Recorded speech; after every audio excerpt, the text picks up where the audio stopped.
అదే పరమరహస్యం. ఏ సాధకుడైనా ఏకాగ్రతతో తపస్సు చేసి సిద్ధి పొందిన వారు ఆ శక్తితో శాశ్వతత్వాన్ని కలిగి సృష్టి క్రమమే సమృద్ధి చేస్తారు. ఆ ప్రమాదం అతని కోరిన వరం ప్రసాదిస్తే అలా సమాధానపడ్డాను. ఆ మహిషాసుల అహంకారానికి అర్థం చేస్తారా? వాస్తవం తల్లి, వాస్తవం. వీరభద్ర వ్యవహారం అనుకూలం కాలేదా? ఎలా ఉంటుంది స్వామి? దుర్మార్గులతో మీ మాట కాదలేక వెళ్ళాను రాయబారిగా. అయితే మన సద్భావన శాంతి సందేశం నిరాకరించారా? నిరాకరించడమే కాదు ప్రభు, పరాభవించారు. నీకా ఏమంటారు? అనడుగా వెళ్తుంది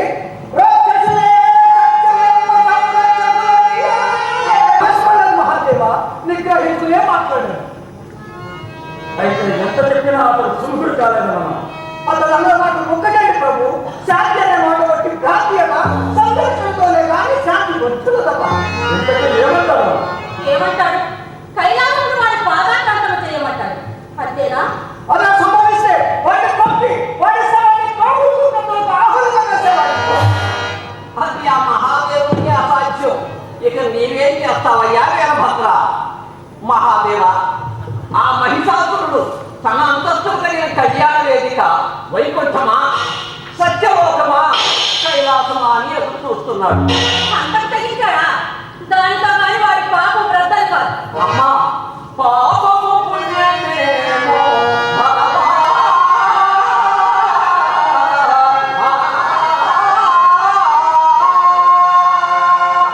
ఎంత కుర్ర పావనము! వాడికి కోపాన్ని దాపురించింది. ఎక్కడున్నాడు ఆ దుర్మార్గుడు? దేవి నిజానికి మహాదేవ, తపోభూమిలో బ్రహ్మదేవుడు ప్రత్యక్షమైనప్పుడు మహిషాసురుడు మరణం లేకుండా వరం పొందాడు. కానీ కానీ స్త్రీని మాత్రం విస్మరించాడు తల్లి. సర్వశక్తులు గల స్త్రీ ఉండబోదని అతని భ్రమ. భలే రహస్యం చెప్పారు మునీంద్రుడు. కానీ కారణం లేకుండా ఏ స్త్రీ మాత్రం కళ్యాణం కాదు. అక్కడికే వస్తున్నారు మహాదేవ. వారి మరణ రహస్యం తెలుసుకునియే లోకములన్నీ తిరిగి అక్కడ సమర్థులైన స్త్రీ అపరాధి. లక్ష్మీ సరస్వతులేమో రణరంగాలు ఎదురన్నారు.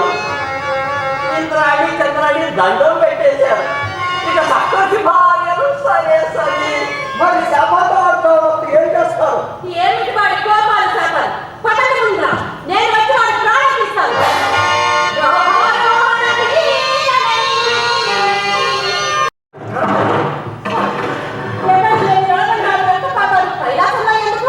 నేను ఒక్కటి చాలు వారిని సంహరించదు. ఈ రాక్షస పూర్ణాహుతికి నేను పురాణిస్తే ప్రపంచ శక్తులన్నీ నాకు దోహరించేవా ప్రభు? మీరు సందేహించకండి, నన్ను దీవించి పంపండి. దేవి నీ నిజత కర్తవ్యానికి యావత్ ప్రపంచం నీకు బాధలుగా నిలుస్తుంది. నీకు విజయం సిద్ధించుగా. మహాదేవ, మీ ఆశీర్వాదం అమోఘమే కానీ ఈ మహిషాసురుడి విషయంలో మాత్రం సిద్ధించదు ప్రభు. అదే మునీంద్ర, మహిషాసురుడిని సంహరింపవలనన్న ఒక్క దేవి శక్తి మాత్రమే కావాలి. 3 కోటి దేవతలందరూ ఏకం కావాలి. వారి వారి అనంతమైన దివ్య శక్తులన్నీ పార్వతీదేవులు ఆవాహనం చేయాలి. అప్పుడే ఆ దుర్మార్గుడు అర్థమగును.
అయినను ఈ రాక్షసులంత తెలివి తక్కువ వారు మృత్యువు లేని వారు కోరుతున్నామనుకుంటూ తమ మృత్యువుకు తానే దారి చూపించుకున్నారు.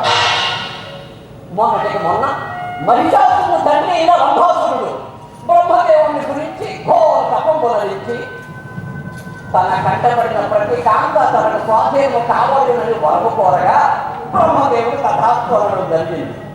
అటు పిమ్మట మరొక నాడు వేటకై వెళ్ళిన రంభాసురుడు ఒక సింహమును సంహరింపుపోయి దాని చేహత్తులైనాడు.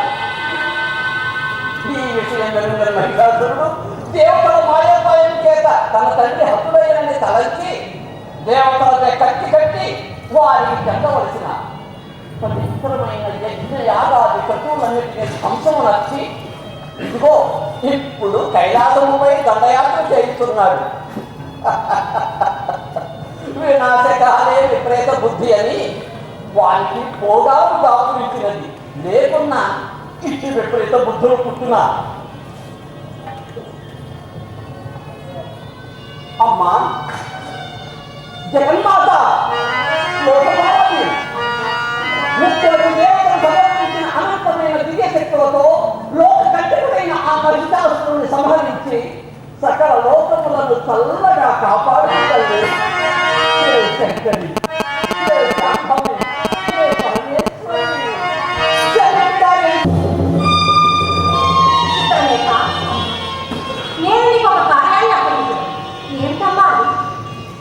ఆ మహిషాసురుని నేనే స్వయంగా రమ్మన్నానని చెప్పి అతని ఇక్కడికి వచ్చినట్టు అమ్మా వాడు సామాన్య కాదు పరమ దుర్మార్గుడు. వాటితో నేను నీకేం భయం